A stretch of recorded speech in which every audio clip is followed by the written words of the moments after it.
pari qu'on s'est donné pour l'automne à la recyclerie, c'est le pari de ressources mieux gérées.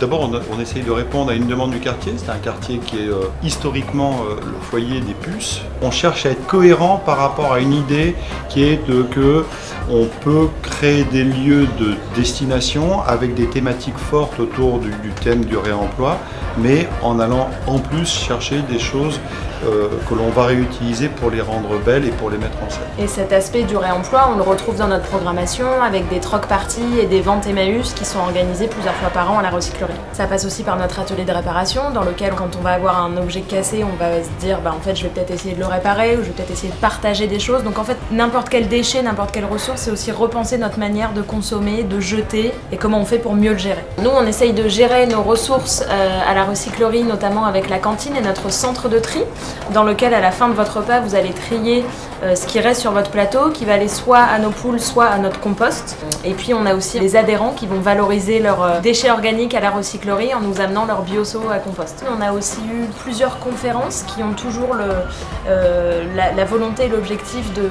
faire comprendre. On inspire et on fait agir, donc faire comprendre c'est la première étape avec nos conférences. Je suis tombé amoureux de Rob Hopkins la première fois que je l'ai vu. J'ai adoré ses oreilles. On l'a eu en conférence ici.